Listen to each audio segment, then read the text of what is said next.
नमस्कार, मैं आपके साथ उजस्वी श्रीवास्तव और आप देख रहे हैं सी न्यूज भारत। वक्त हो गया है खास खबर का। आज बागेश्वर धाम प्रमुख धीरेन्द्र कृष्ण शास्त्री ने आदिवासी समुदाय को बेहतर ज्ञान प्राप्त कर सके व आदिवासी शब्द की जगह अनादिवादी कहकर उन्हें संबोधित किया। साथ ही बतलाया कि इस समुदाय को पूरे भारतवर्ष में विदेशी ताकतें लगी हैं कि ये हिंदू धर्म छोड़कर हमारे साथ मिल जाएं, जिसके लिए ये तरह तरह के जादू टोने के साथ प्रलोभन भी देते हैं। जबकि हम सभी ये जानते हैं कि जब भगवान रामचंद्र जी वनवास को गए थे तब इसी समुदाय ने सबसे पहले भगवान का साथ दिया था। इनको आगे लाने के लिए हमारे द्वारा एक टीम गठित की जाएगी जो देश के सभी आदिवासी समुदाय के बीच जाकर साथ कथा करेगी और सभी को ज्ञान का प्रकाश देगी ताकि ये समुदाय भी आगे बढ़कर संपन्न हो सके। वहीं धाम पर पहुंचे बागेश्वर धाम विदिशा के हिंद प्रहरी संगठन के अध्यक्ष सौरभ सिंह राजपूत शिष्य मंडल ने मीडिया को बताया कि हमारी टीम महाराज जी के आशीर्वाद से सनातन एकता पदयात्रा का आयोजन कर रही है जो विदिशा से बालीजी धाम मेघांव तक जाएगी, जिसमें यात्रा के दौरान भंडारे का आयोजन निरंतर जारी रहेगा, जिसको लेकर कमेटी के सदस्यों ने सभी सनातन प्रेमियों से यात्रा में शामिल होने का आह्वान किया है। आइए सुनते हैं महाराज धीरेन्द्र कृष्ण शास्त्री ने और क्या कहा। पैदल जब आप यात्रा निकाले थे बागेश्वर धाम से ओरछा धाम तक सनातन धर्म और हिंदू राष्ट्र को आगे बढ़ाने के लिए, इस दौरान नौगांव के पास आपने अलीपुरा का हरिपुरा किया था, लेकिन बागेश्वर धाम के पास जो रेलवे स्टेशन है उसको दूरियागंज से दरियागंज कर दिया गया, जो उर्दू शब्द कहा जाता है, जिससे क्या बागेश्वर धाम रेलवे स्टेशन नहीं हो सकता था? हो सकता है। उसके लिए हमारी तरफ से जो लेटर जाना चाहिए वो तो हमने दिया है। अब ये प्रशासनिक कार्य है और ये लेटर लगभग 1 साल पूर्व में ही हम दे चुके हैं, 2 बार दे चुके हैं, 2 साल हो गए और खूब उस वक्त पे हमने बात को भी पहुंचाया था। अब प्रशासन की अपनी अपनी समझ है, हमारी इतनी ज़्यादा पहुंच नहीं है। अगर आपकी पहुंच हो या आपकी मीडिया के माध्यम से हमारी बहुत बात पहुंच सके तो हम तो यही कहेंगे कि वहाँ ज़्यादातर श्रद्धालु बागेश्वर धाम के आते हैं और वो रेलवे स्टेशन जो प्ले है वो स्पेशली हमें ऐसा लगता है कि अब बागेश्वर धाम के लिए ही है। आसपास के लोगों को तो लाभ मिल ही रहा, पर 80% वहाँ पर उतरने वाले जो श्रद्धालु होते हैं वो बागेश्वर धाम के। अगर वो बागेश्वर धाम के नाम पर रेलवे स्टेशन नाम रखा जाएगा तो हमें लगता है कि इससे लोगों में सद्भाव भी बनेगा और धाम की महिमा में बहुत अद्भुतता होगी और धाम की महिमा पूरे विश्व में। आपको नहीं लगता कि कोई षड्यंत्र हो सकता है दरियागंज करने का?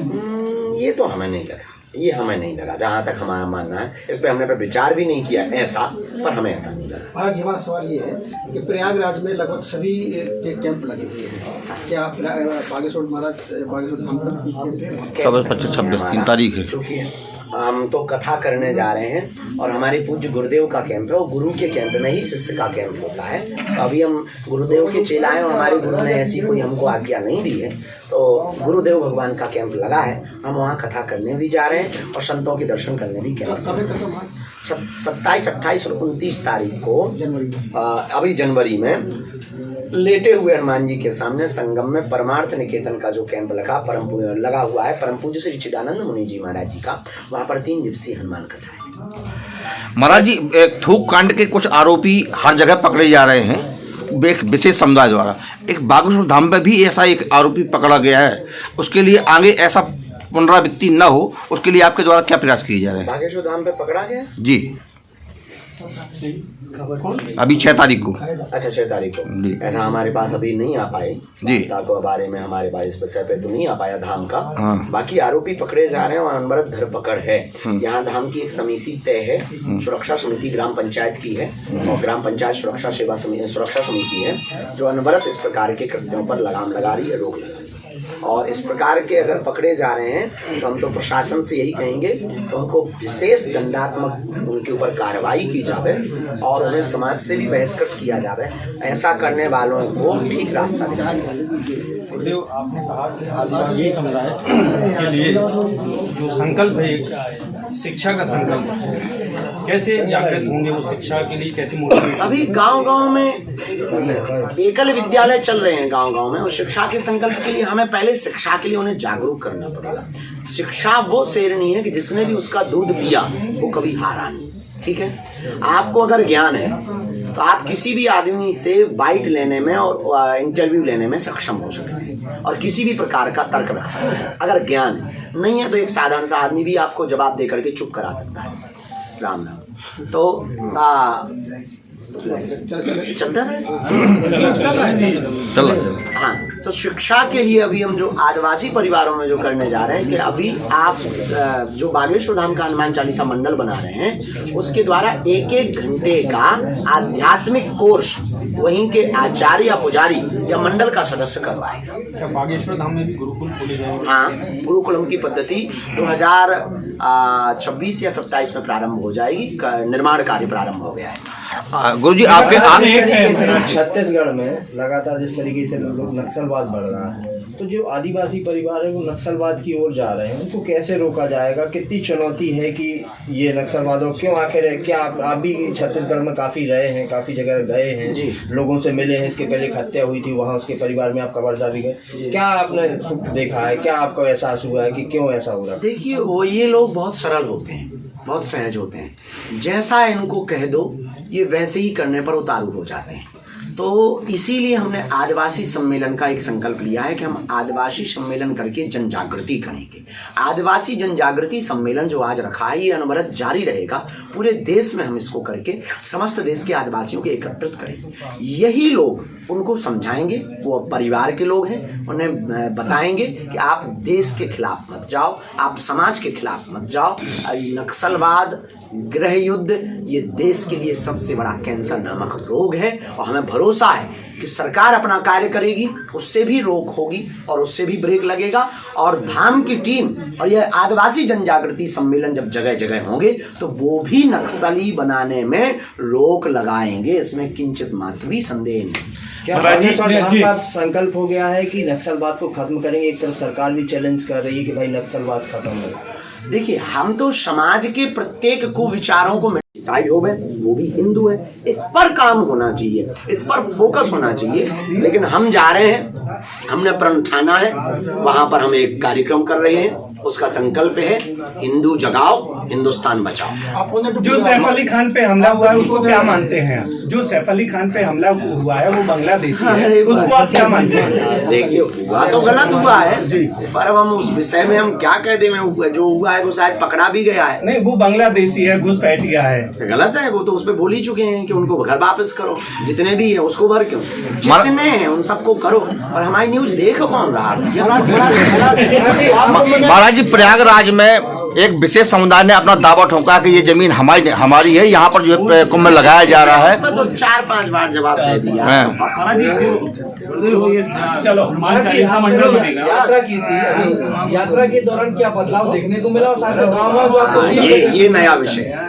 पद यात्रा के बाद बुंदेलखंड के जिन 3 से 4 जिलों के अंतर्गत ये पद यात्रा लगभग 160 किलोमीटर की हुई, टीकमगढ़, निवाड़ी, छतरपुर, झांसी और बीच में महोबा भी लगा। ये 4-5 जिलों में सामाजिक, आर्थिक इसका बहुत व्यापक प्रभाव हुआ। पर जितना होना चाहिए उतना और करना है, हमें बार बार प्रयोग करना है। छुटपुट जो खबरें मिल रही हैं गांव-गांव में कि दलितों के नाम पर, हम इसके खिलाफ।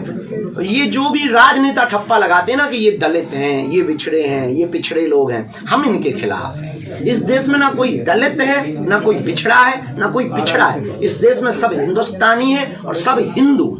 बस इस बात के पक्ष में। तो सामाजिक बहुत बदलाव हुए, आर्थिक बहुत लाभ हुआ, विदेशी लोग भी आए, भारत के कोने कोने के राज्यों के लोग आए। इससे टूरिज्म बहुत बढ़ा और इससे परिवहन मंत्रालय को भी बहुत लाभ मिला, होटल्स मैनेजमेंट वालों, होटल वालों को भी बहुत लाभ मिला। तो सामाजिक भी बहुत लाभ हुआ, आर्थिक भी बहुत लाभ हुआ। अब इसका आने वाले 4-5 साल में व्यापक विस्तार होगा, क्योंकि ये वो क्रांति है जो गांव-गांव में काम कर रही है। अब गांव-गांव में इस बात पे अब चर्चा हो रही है कि अब हम हिंदू हैं, अब हमें जातियों में नहीं बंटना। और किस किस प्रकार की सुविधाएं आदिवासी लोगों को आदिवासी जन जागरण के द्वारा आप देंगे? हम सरकार तो है नहीं कि सुविधा देवें, हम तो केवल जागृति कर सकते हैं विचारों से, क्योंकि हम बालाजी के सेवक हैं और धर्म के मार्ग में जुड़े हुए एक साधारण से सिपाही हैं। हम केवल विचारों से जागृति और शिक्षा के प्रति जागृति। कन्या विवाह विराम करना चाहिए। लास्ट इस बार कन्या विवाह में मुख्य आकर्षण क्या है? कन्या विवाह में 251 घोड़े आ रहे हैं। ये मुक्त आकर्षण है। अब विचार करो 251 घोड़े चलेंगे तो क्या चलेंगे। मुख्य आकर्षण सबसे बड़ा ये है कि इस बार के उपहारों में बेटियों को मोटरसाइकिल नहीं दी जा रही, लेकिन उनको आत्मनिर्भर बनाने के लिए सिलाई मशीन और आटा की चक्की दी जा रही है जो यूनिक स्टाइल की आई है। तो डबल बेड, सोफा, कूलर, पंखा, ड्रेसिंग टेबल, अलमारी, नाक की सोने की कील, पायल, बिछिया, किचन सेट, उर्सा, बेलन, टिपारो, चूल्हा, गैस सिलेंडर, वर के कपड़े, बेटी के कपड़े, चुनरी और भैया एक एक मिक्सी, एक एक जो है सिलाई मशीन, एक एक आटा की चक्की और रजाई, कंबल, तकिया, बाल मुकुंद जी, रामचरितमानस, इतनी सामग्री बेटियों को। महाराज, एक तरफ आप आत्मनिर्भर भारत की बात कर रहे हैं, देश के प्रधानमंत्री, तो क्या बेटियों को आत्मनिर्भर बनाने के लिए बागेश्वर धाम भी आगे बढ़ रहा है क्या? बेझिझक, इसीलिए तो ये जो है आटा की चक्की और ये सिलाई मशीन दी जा रही है कि आप आत्मनिर्भर बनिए और स्वयं अपना पालन पोषण करने के लिए अपनी व्यवस्था जमाइए। धन्यवाद। संपूर्ण जीते जी कम समय में ज्यादा काम करना चाहते हैं, तो हम भी ये चाहते हैं कि हाँ हो और नक्सलवाद खत्म हो, ताकि छत्तीसगढ़ सुरक्षित हो, संरक्षित हो, और उसके लिए हम जो कर सकेंगे हम करेंगे। सरकार अपना कार्य करेगी और सरकार के साथ तो ठीक है, हम साधु हैं, उनके विचार परिवर्तन कराने में जो भी हमारी वाणी का सदुपयोग होगा, बैठकों का सदुपयोग होगा, हनुमान जी से प्रार्थना होगी, वो हम करेंगे। महाराज, नक्सल ये जो धर्मांतरण वाली कहानी है, धर्मांतरण बहुत छोटी छोटी जगह पे अभी भी हो रहा है, लोकल प्रशासन से सामंजस्य बना के हो रहा है, इसके लिए कोई टीम क्या गठित की जा रही है? ये जो हनुमान चालीसा बागेश्वर मंडल है, ये पूरे देश में काम करेगा, कोने कोने में काम करेगा और यही धर्मांतरण रोकेगा। और जहां भी धर्मांतरण हो रहा, एक एक जगह जहां जहां गठित हो गया, वहां वहां की जानकारी हमारे पास तक आएगी और फिर उस क्षेत्र को हम चिन्हित करके वहां पर कथाओं का आयोजन करेंगे, ताकि व्यापक रूप से अपने सनातन धर्म का मेरा एक क्वेश्चन है जी। जो सैफ अली खान पे हमला हुआ है वो घुसपैठिया है, इंडिया हो या आप भी हो, हिंदू राष्ट्र की आप भी कल्पना करते हैं और पूरा देश कल्पना करता है, लेकिन घुसपैठियों के कारण जिस प्रकार से हमला हो रहे हैं, इस पे कहाँ तक आप देखिए, भारत में एक सबसे बड़ी चुनौती तो हो गई रोहिंग्या और अन्य देशों के शरणार्थी। शरण देना ठीक है, कानूनी वो एक अंतर्राष्ट्रीय कानून है, शरण देना उचित है, लेकिन इसके कारण भारत की ही ऑलरेडी बहुत पॉपुलेशन है, उनका अधिकार इन तक जा रहा और बहुत सी वैमनस्यता, बहुत सी विचारधाराओं का टकराव, वो विदेशी विचारधाराओं का प्रभुत्व जमाना, वो फिर अपने अधिकार के लिए उनका लड़ना, सरकार के खिलाफ और लोगों के खिलाफ, भारतीयों के खिलाफ ये दृष्टि रखना, इससे भारत में वैमनस्यता ज्यादा बढ़ेगी। सरकार से और लोगों से यही कहना है कि हमें ज्यादातर इन लोगों को शरण नहीं देनी चाहिए, इनको घर वापसी करवानी चाहिए। कन्याओं का विवाह का भी संकल्प रखा गया है, इसको लेके किस तरह से उनको जोड़ने का प्रयास किया जा रहा है? ये सनातन धर्म के लिए सबसे बड़ा विषय है, सबसे बड़ी चुनौती है हमारे आदिवासी परिवार। इसलिए चुनौती है क्योंकि वो सॉफ्ट टारगेट हैं हलीउल्लाह वालों के, और वो धर्मांतरण कराने में बहुत जल्दी से सफल हो जाते हैं। इसीलिए हमने इस बार कन्या विवाह में ये नया प्रयोग किया है कि 251 में 151 सब समाज की बेटियां, लेकिन 108 आदिवासी समाज की बेटियां। क्यों? उन्हें मौका मिलेगा, आने का मौका मिलेगा, मंच पर खड़े होने का मौका मिलेगा। यह चर्चा पूरे देश में जाएगी। जब उनकी बेटियों को साधु संत महात्मा बड़े बड़े लोग आशीर्वाद देंगे तो उन्हें भी गौरव महसूस होगा, भारतीय होने पर गर्व होगा, सनातनी होने पर गर्व होगा। ये हमारी और तुम्हारी भूल है कि हमने और आपने उनको इग्नोर किया, इसलिए वो धर्मांतरण करने पे मजबूर। महाराज जी, अभी कुंभ का वो चल रहा है, लेकिन कुंभ में किसी की आंखें वायरल हो रही, किसी का चेहरा वायरल हो रहा है, किसी का आईटीएन, कहीं कुंभ अपने असल मुद्दे से तो नहीं भटक रहा है? इस पर आप क्या कहना चाहेंगे? हम ये कहेंगे कि वायरल का विषय नहीं है महाकुंभ। ये जो भी चल रहा है हमें तो नहीं उचित लग रहा है, हम इसके खिलाफ हैं। महाकुंभ में तो वायरल का विषय नहीं है, महाकुंभ आस्था का विषय है, महाकुंभ संस्कृति का कुंभ है, महाकुंभ कल्चर को बढ़ाने का, कल्चर को समझने का, किसी को वायरल का नहीं है। हमने पूर्व में ही कहा कि रील के लिए नहीं, रियल के लिए जाना है। वहाँ अभी जो ये जो 2-3 चीजें चल रही, कहीं ना कहीं वो मेन मुद्दा से महाकुंभ भटक रहा, चाहे वो किसी बच्ची के खिलाफ कहा जा रहा हो, चाहे वो किसी व्यक्ति के खिलाफ या उसके पक्ष में या उसके बारे में। महिमा मंडन एक दिन कर दिया, बस हो गया। मेन जो महाकुंभ पर होना चाहिए विचार विमर्श, विचार विमर्श इस बात पर होना चाहिए कि सनातन कैसे बचेगा, हिंदुत्व कैसे जगेगा, हिंदू राष्ट्र कैसे बनेगा, और जो हिंदू नहीं है उनको घर वापसी कैसे कराई जाए जो धोखे से चले गए। छतरपुर से सी न्यूज संवाददाता कुलदीप सक्सेना की रिपोर्ट। फिलहाल इस खास खबर में बस इतना ही। देश दुनिया की तमाम खबरों के लिए आप देखते रहिए सी न्यूज भारत।